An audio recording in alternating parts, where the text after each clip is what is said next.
जय हिंद दोस्तों, आप सभी का स्वागत है स्टडी कैपिटल के इस वीडियो में। आज हम लोग पढ़ रहे हैं जो प्रैक्टिकल सीरीज ज्योग्राफी की, उस पर हम लोग एक नया टॉपिक लेके आए हैं जो देखेंगे मैप रिप्रेजेंटेशन के बारे में, अलग अलग मेथड्स जो यूज़ होते हैं। टॉपिक पे जाने से पहले मैं आप लोग को बता दूं कि जो स्टडी कैपिटल है हर वर्ष की तरह इस वर्ष भी आपके लिए जो क्रैश कोर्स है वो लाया है, अलग अलग सब्जेक्ट्स के लिए, यूजी के लिए भी, पीजी के लिए भी। मैं एमए और एमएससी ज्योग्राफी जो है आपके साथ जुड़ता हूँ उस, और एमए एमएससी ज्योग्राफी पढ़ाता हूँ आपको। और भी सब्जेक्ट्स के लिए आप विजिट कर सकते हैं स्टडी कैपिटल के यूट्यूब चैनल पे और कांटेक्ट कर सकते हैं। बेटर है कि आप सही समय पे, और क्योंकि अब बहुत कम टाइम है तो जल्द ही जुड़ें और हमारे लाइव सेशंस को ज्वाइन करें। जो भी टेस्ट सीरीज़ हैं, टेस्ट सीरीज़ को अपना आप अटेम्प्ट करें, टेस्ट जो वीकली टेस्ट होते हैं उन्हें सॉल्व करें। तो ये सारी चीज़ें हैं, आप कॉन्टेक्ट्स पे कॉन्टेक्ट कर सकते हैं और सारे अपने डाउट्स को या जो भी इंफॉर्मेशन चाहिए वो आपको क्रैश कोर्स के बारे में वहाँ से मिल जाएगी।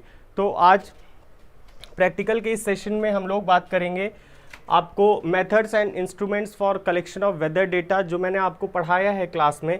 उसके बाद जो हम देखेंगे वो आपका है mapping techniques of population, social, economic and cultural data. आपके अलग अलग तरीके के मेथड्स होते हैं मैप को रिप्रेजेंट करने के लिए, अपने ऑब्जेक्टिव्स के हिसाब से जो हम डेटा प्रेजेंट कर रहे हैं उस चीज़ को देखते हुए हम अपना एक मैप डिज़ाइन या मैप जो मेथड है वो सेलेक्ट करते हैं और फिर चीज़ों को रिप्रेजेंट करते हैं।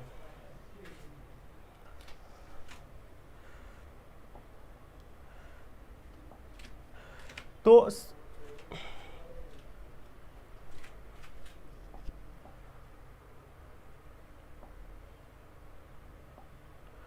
ओके, सो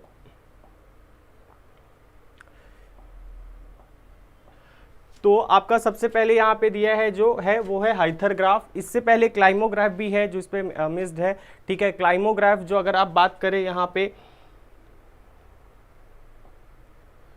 तो देख सकते हैं कुछ इस तरीके का जो 12 साइडेड ग्राफ बनता है, जिसको ग्रिफिथ टेलर ने के द्वारा दिया गया है क्लाइमोग्राफ। जो किसी भी लोकेशन या रीजन की हम बात करें तो जो 12 महीने के पूरा जो भी क्लाइमेटिक कंडीशन है, जो क्लाइमेट है उसको दिखाता है, जिसे हम 12 साइडेड ग्राफ भी कहते हैं। यहाँ पे कुछ पॉइंट्स लिखे हुए हैं, इस तरीके का आपका ग्राफ बनता है, जो कि हम टेम्परेचर, जो वेट बल्ब टेम्परेचर है और आपका जो रिलेटिव ह्यूमिडिटी है उसके बीच में हम अपन जो है प्लॉट करते हैं, डेटा प्लॉट किया जाता है। वेट बल्ब टेम्परेचर और आपका रिलेटिव ह्यूमिडिटी के बीच में वो आपका क्लाइमोग्राफ कहलाता है, जिसको ग्रिफिथ टेलर ने दिया है। इसमें 4 साइड्स हैं जो आपको ध्यान रखना है। पहला है आपका कीन, फिर रॉ, मगी और स्कॉर्चिंग। ये 4 कंडीशंस हैं जो आपसे पूछी जाती हैं।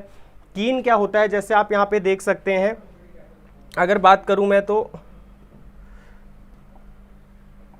यहाँ पे आप देखेंगे जो टेम्परेचर है, यहाँ पे टेम्परेचर और रिलेटिव ह्यूमिडिटी दोनों ही कम होती हैं। तो जब आपका रिलेटिव ह्यूमिडिटी और जो आपका टेम्परेचर है वो दोनों ही अगर आप इससे कम होती हैं तो उसे हम कीन कहते हैं। वहीं पे अगर जो रॉ है उसमें टेम्परेचर जो है वो आपका 4 डिग्री सेल्सियस से कम और 70 डिग्री से ज़्यादा RH अगर होगा तो वो आपका कहलाएगा रॉ कंडीशन कहलाती है। जबकि मगी की बात करें तो इसमें टेम्परेचर और रिलेटिव ह्यूमिडिटी दोनों ही ज़्यादा होती हैं।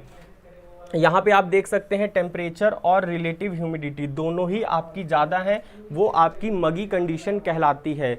जबकि स्कॉर्चिंग की बात करें तो इसमें आपका जो टेम्परेचर है वो ज़्यादा है पर रिलेटिव ह्यूमिडिटी कम है, जो आपकी ड्राई यानी शुष्क या अर्ध शुष्क प्रदेश की जो स्थिति होती है वो आपका स्कॉर्चिंग कहलाता है।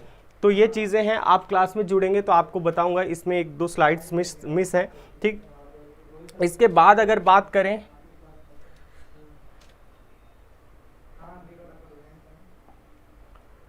इसके बाद आप बात करें तो हाइथरग्राफ आता है या हीथरग्राफ भी बोलते हैं। हीथरग्राफ जो है वो भी ग्रिफिथ टेलर के द्वारा दिया गया है। आप देख सकते हैं it was introduced by Griffith Taylor, जो कि क्लाइमोग्राफ भी है, ग्रिफिथ टेलर ने ही दिया है। इसमें जो हम रिप्रेजेंट कर रहे हैं किसके बीच में रिलेशनशिप दिखा रहे हैं, यहाँ पे हम टेम्परेचर और रेनफॉल के बारे में बात करेंगे। हम यहाँ पे आर्द्रता, रिलेटिव ह्यूमिडिटी नहीं ले रहे हैं। ठीक, तो पहला पॉइंट आपको याद रखना है कि वाई एक्सिस जो है आपकी, वहाँ पे हम टेम्परेचर को और एक्स एक्सिस पे रेनफॉल को रिप्रेजेंट करते हैं, जबकि क्लाइमोग्राफ में हम वाई पे टेम्परेचर और एक्स पे क्या है, रिलेटिव ह्यूमिडिटी RH को शो करते हैं। तो ये आपको चीज़ ध्यान इस पे रखनी। ये भी 12 साइडेड ग्राफ है, आप देख सकते हैं। ये आपको मंथ्स लिखे हैं, जनवरी, फरवरी, ठीक है, मार्च, अप्रैल, मई, जून, जुलाई, ये पूरे आपके 12 मंथ्स लिखे हैं। तो ये भी आपका 12 साइडेड ग्राफ है, जिसे आप हीथर ग्राफ कहते हैं। So it's another type of climograph. ये क्लाइमोग्राफ का ही एक टाइप है, जिसको ग्रिफिथ टेलर ने 1949 में दिया है। तो डेट आपके लिए इंपॉर्टेंट नहीं है, नेम ज़्यादा इंपॉर्टेंट है। सो वाई एक्सिस पे हम टेम्परेचर, मीन मंथली टेम्परेचर को दिखाते हैं, और एक्स एक्सिस पे मीन मंथली रेनफॉल को शो करते हैं। इट्स अ 12 साइडेड पॉलीगन, एक 12 साइडेड ग्राफ है। ओके, इस पे भी 4 कंडीशन बनती हैं। अगर नॉर्थ वेस्ट है, जैसे ये आपका जो कंडीशन है, तो ये क्या शो कर रहा है, आप यहाँ पे देख सकते हैं। जो नॉर्थ ईस्ट कंडीशन है वो आपको यहाँ पे देखने को मिलेगा हॉट एंड ह्यूमिड की कंडीशन है, क्योंकि टेम्परेचर भी ज़्यादा है यहाँ पे और ह्यूमिडिटी भी ज़्यादा है, रेनफॉल ज़्यादा है। तो ये आपका हॉट एंड ह्यूमिड है, ठीक, this portion. Then we have cold and humid, then we have cold and dry and hot and dry condition. तो ये 4 कॉर्नर हैं जो आपको 4 चीज़ें ग्राफ में शो करते हैं। यहाँ पे आप देख सकते हैं हीथर ग्राफ, हिंदी में भी दिया गया है। तो हीथर ग्राफ भी एक विशेष प्रकार का क्लाइमोग्राफ ही है, जिसमें औसत मासिक तापमान व औसत वार्षिक वर्षा के मूल्यों को क्रमशः दर्शाया जाता है। तो 2 मुख्य चीज़ें हैं, औसत मासिक तापमान और औसत वार्षिक वर्षा, ठीक, इसके बीच में हम बनाते हैं, वो आपका हीथर ग्राफ कहलाता है। ये क्लाइमोग्राफ जिस प्रकार से आप बनाते हैं, उसी तरह प्रकार से हीथर ग्राफ भी बनता है। जबकि इस पे बात करें तो ये भी ग्रिफिथ टेलर के द्वारा ही दिया गया है, ठीक है। तो ये आपको चीज़ें यहाँ से ध्यान रखनी है। देन आता है आपका एर्गोग्राफ। एर्गोग्राफ कह सकते हैं आप, एक इंडिविजुअल ग्राफ नहीं है, ये कंपोजिट है, जिसपे आपको मल्टीपल ग्राफ्स देखने को मिलते हैं, जो आपका एर्गोग्राफ कहलाता है। तो यहाँ पे आप देख सकते हैं, इट्स अ कंपोजिट ग्राफ, ठीक है, drawn specially to show the relationship between cropping patterns और आपका क्या है, एनुअल रिदम और पैटर्न ऑफ क्लाइमेटिक एलिमेंट। तो ये किसके बीच में बनाया जा रहा है, किसी भी रीजन के क्या क्रॉपिंग पैटर्न है और क्लाइमेटिक कंडीशन कैसे वेरी कर रही है, उन दोनों चीज़ों के बीच में जब ग्राफ बनता है तो वो आपका क्रॉपिंग एर्गोग्राफ कहलाता है। अब क्लाइमेटिक पैटर्न की बात करें तो क्लाइमेटिक पैटर्न में क्या मतलब कि बहुत सारी चीज़ें हैं, टेम्परेचर भी है, रेनफॉल भी है, रिलेटिव ह्यूमिडिटी भी है। तो हम काफ़ी सारी चीज़ों को शो करते हैं, इसलिए वो कंपोजिट ग्राफ है, ठीक। जैसे यहाँ पे आप देख पाएंगे, जो पहला ग्राफ है ये टेम्परेचर को शो कर रहा है एक लाइन से, लेट्स से ये टेम्परेचर को शो कर रहा है, और ये आपको RH रिलेटिव ह्यूमिडिटी को हमने सेकेंडरी एक्सिस पे शो किया है, ठीक। वहीं पे दूसरे ग्राफ में हमने रेनफॉल को शो कर दिया, ठीक। और नीचे आपका जो ग्राफ है ये आपको क्रॉप्स को शो कर रहा है, ठीक है, क्रॉप्स के कल्टीवेशन या क्रॉपिंग पैटर्न को शो कर रहा है। तो इस तरीके का जो ग्राफ बनता है, ये पूरा एक ही ग्राफ है, ठीक। ये तीनों जो बने हुए हैं ये आपके एक ही ग्राफ में आते हैं, ठीक। ये आपका एर्गोग्राफ कहलाता है, ठीक है। तो ये आपको ध्यान रखना है, इंपॉर्टेंट है कि ये क्रॉपिंग पैटर्न और आपका पैटर्न ऑफ क्लाइमेटिक एलिमेंट्स के बीच में दिखाया जाता है। ओके, तो रेनफॉल को हमने जैसे शो किया वर्टिकल बार डायग्राम से, यहाँ पे आप देख सकते हैं ये वर्टिकल बार डायग्राम से, टेम्परेचर को लाइन ग्राफ से दिखा दिया। तो ये सारी चीज़ें जो आपको एर्गोग्राफ में ध्यान देना है, ठीक है। यहाँ पे आप देख सकते हैं किस तरीके से चीज़ें बनाई हैं। ये आपको इन्होंने आपको टेम्परेचर शो कर दिया, ठीक है, यहाँ पे रेनफॉल शो कर दिया, ठीक। ये मैक्सिमम टेम्परेचर है, मिनिमम टेम्परेचर है, और ये फिर क्रॉप परसेंटेज ग्रोन एरिया है। ओके, तो इस तरीके से आपका ये बनता है।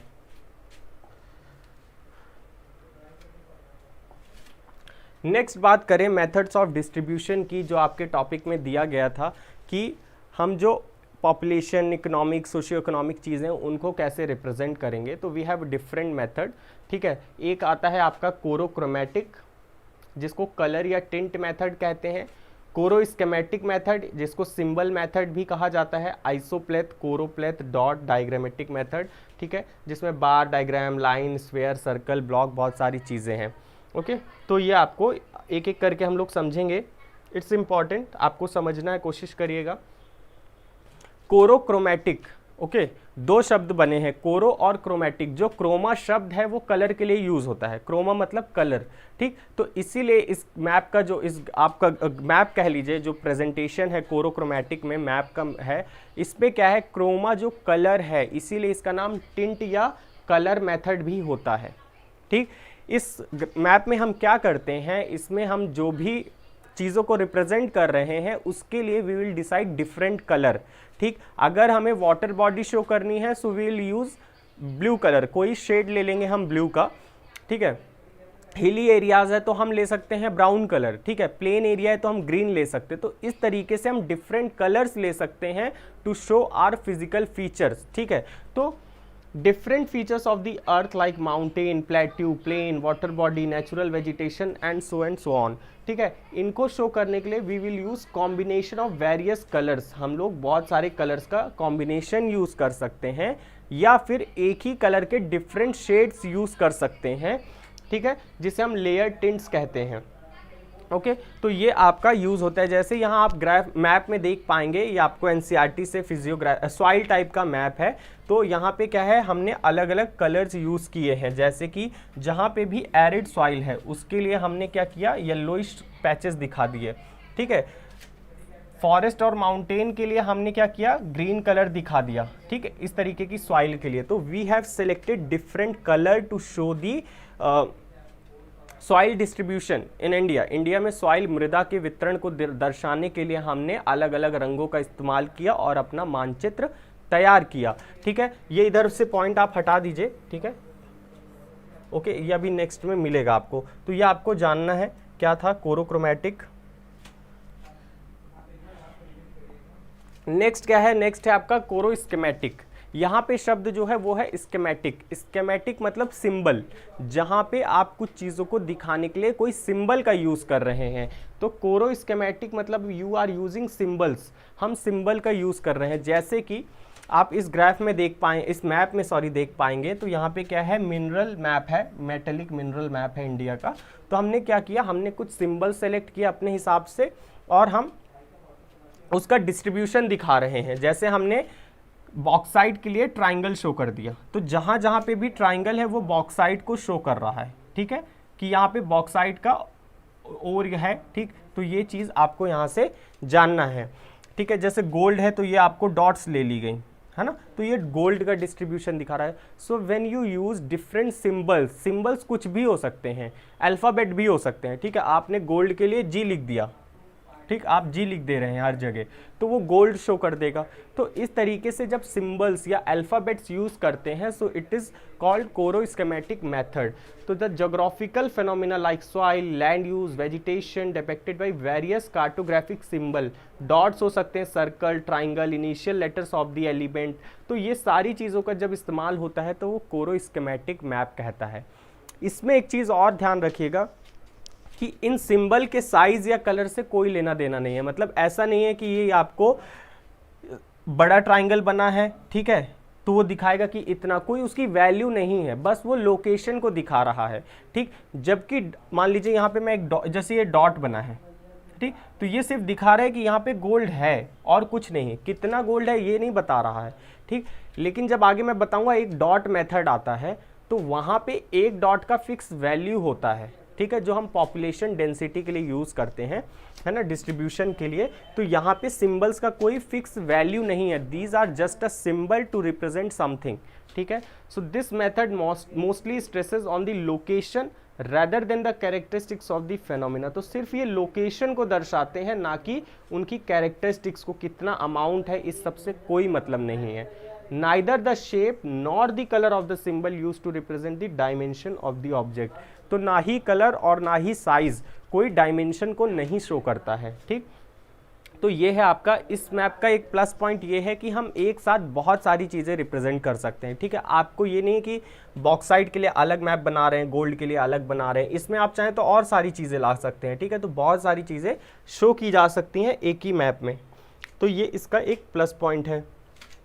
ठीक, नेक्स्ट जो मैप है वो है आपका आइसोप्लेथ मैप। अब नाम ही आइसो मतलब इक्वल, तो आइसोप्लेथ मैप क्या होते हैं, when we used a line, अब यू कह सकते हैं कि हम लाइन सामान्य चीज़ों को टच करने वाली लाइन जो कह सकते हैं। So data are represented on some maps by lines each of which is inconsistent steam. ठीक है, तो इसमें जैसे ये आपको देखने को मिल रहा है, ये क्या है, आइसो बार है।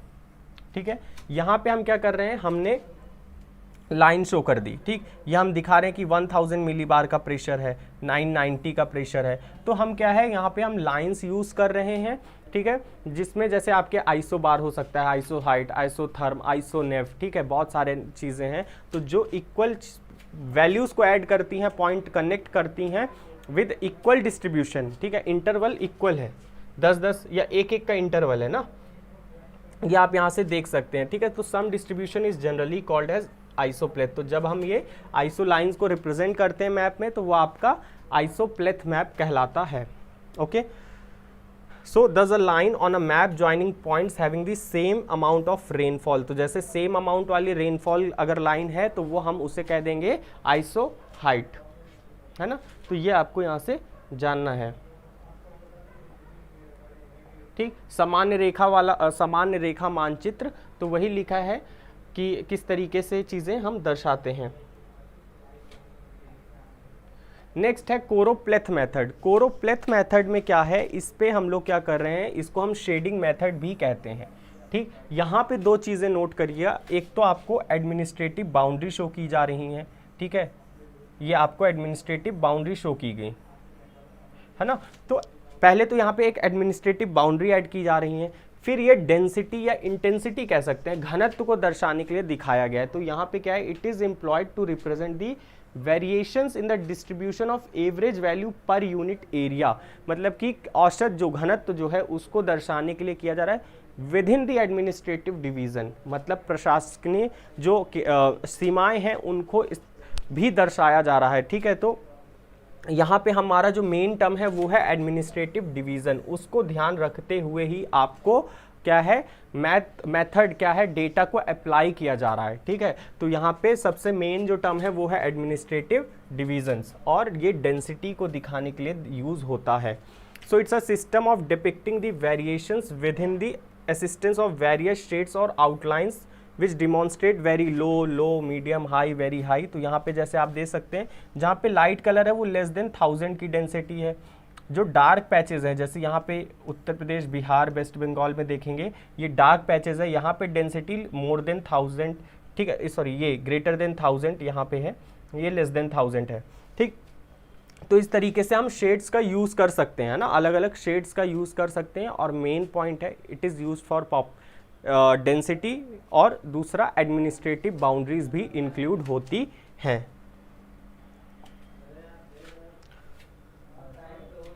ओके, तो ये है आपका वर्णमात्री मानचित्र। तो इसमें आप देख सकते हैं, यहाँ पे लिखा है कि विभिन्न प्रशासकीय इकाइयों को दर्शाने वाले क्षेत्रों का एक मानचित्र। मेन शब्द है प्रशासनिक इकाइयाँ, और इनके अनुसार अनुकूल सांख्यिकीय आंकड़ा, मतलब जो आपका डेटा है एडमिनिस्ट्रेटिव बाउंड्रीज के अकॉर्डिंग लाया जाता है। नेक्स्ट है आपका डॉट मेथड। ठीक है, डॉट मेथड या डॉट मैप्स क्या होता है, यहाँ पे क्या है, आपकी हर एक डॉट का फिक्स वैल्यू है। अगर इस मैप में कहीं पे एक डॉट बनी हुई है, जैसे ये एक डॉट बनी हुई है लेट से, ठीक है, इस एक डॉट का फिक्स वैल्यू है, जैसे यहाँ लिखा है 1 डॉट इज इक्वल्स टू क्या है आपका 2 लाख। ठीक है, 2 लाख को दर्शा रहा है ना। तो एक डॉट जहाँ पे भी बनी है वो दिखा रहा है कि 2 लाख लोग हैं उस एरिया पे। ठीक, जैसे आप यहाँ पे देखेंगे थोड़ा सा डार्क पैच है, ठीक है, इस तुलना इधर के एरिया के कंपैरिजन में, तो ये दिखा रहा है ये गंगा वाला बेसिन है, गंगा रीजन है, इसलिए यहाँ पॉपुलेशन ज़्यादा है ना।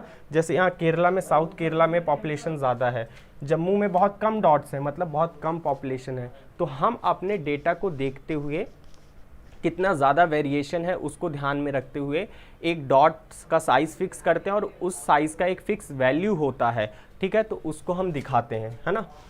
तो ये चीज़ है, जैसे यूपी की पॉपुलेशन जो 22-23 करोड़ की जनसंख्या है, तो मान लो हमने 20 डॉट बनाई और हमने बोला कि एक डॉट 1 करोड़ को दिखा रही है, यानी हम 22 से 23 डॉट बना देंगे। तो उस तरीके से हर एक डॉट का फिक्स वैल्यू होता है। So it is use to visualize distribution and densities of a big number of discrete distributed single object. तो कोरोप्लेथ में क्या है, हमें ये नहीं समझ में आ रहा है कि महाराष्ट्र के किस डिस्ट्रिक्ट में या किस रीजन में ज़्यादा पॉपुलेशन है, डिस्ट्रीब्यूशन कैसा है, ठीक है। तो उस चीज़ को समझने के लिए हमने ये डॉट मेथड यूज़ किया है। अब इसमें भी दो तरीके की चीज़ें हैं, ओके।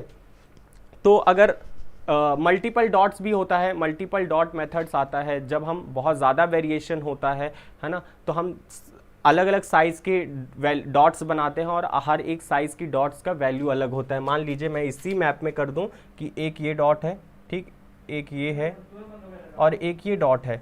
तो इन 3 डॉट का मान लीजिए ये 1 को दिखा रहा है, ये 2 लाख को, और ये 3 लाख की जनसंख्या को। तो इस तरीके से हम मल्टीपल डॉट्स भी यूज़ कर सकते हैं अपने मैप में बनाने के लिए, है ना। और रूरल और अर्बन पॉपुलेशन भी अगर शो करनी है तो हमारे पास दूसरा मेथड है, वो है हम डॉट एंड स्फीयर मेथड। तो जो डॉट जहाँ पे आप शो करेंगे वो रूरल पॉपुलेशन को दिखाएगा, ठीक, और यहीं पे आप स्फीयर बना देंगे, ठीक है। इस तरीके से आप स्फीयर बना देंगे तो ये आपके अर्बन पॉपुलेशन को शो करेगा, ठीक। ये मान लीजिए कि 10 लाख की पॉपुलेशन को दिखा रहा है, ये 1 करोड़ की पॉपुलेशन को दिखा रहा है। तो इस तरीके से स्फीयर मेथड भी इसी में आएगा, जो आपके डॉट और स्फीयर मेथड कहलाता है। तो डॉट जो है वो रूरल पॉपुलेशन को उस टाइम शो करेगा, और जो आपका स्फीयर है वो आपके अर्बन पॉपुलेशन को शो करेगा, ठीक है। तो ये आपको यहाँ से जानना है, ठीक है। तो यहाँ पे आपको ये बिंदुकित मानचित्र की बात की गई है, वही जो डॉट मेथड है। बिंदुकित मानचित्र तत्वों जैसे जनसंख्या, जानवर, फसल के प्रकार आदि के वितरण को प्रदर्शन या दर्शाने के लिए बनाए जाते हैं। चुनी हुई मापनी के अनुसार एक ही आकार के बिंदु वितरण का प्रतिरूप करते हैं, ठीक है। तो एक बिंदु चुनते हैं और उसका फिक्स वैल्यू हम डिसाइड करते हैं, ठीक है। तो ठीक है, so that's all in this session. Will meet in the next video hopefully. और आपको मैं दोबारा बता दूं कि आप सभी लोग जुड़ सकते हैं क्रैश कोर्स के साथ। अलग अलग जो भी सब्जेक्ट्स की आप तैयारी कर रहे हैं, ज्योग्राफी आप ज्वाइन करते हैं तो मैं आपको पढ़ाऊंगा, और बहुत सारे सब्जेक्ट्स आप विजिट कर सकते हैं चैनल पे और वहाँ से जानकारी प्राप्त कर सकते हैं। बहुत कम समय है तो बेटर होगा कि आप इस कम समय में ज़्यादा से ज़्यादा चीज़ें पढ़ें और अच्छे से तैयारी करके आप अच्छे जगह एडमिशन लें। सो दैट्स ऑल, और जय हिंद।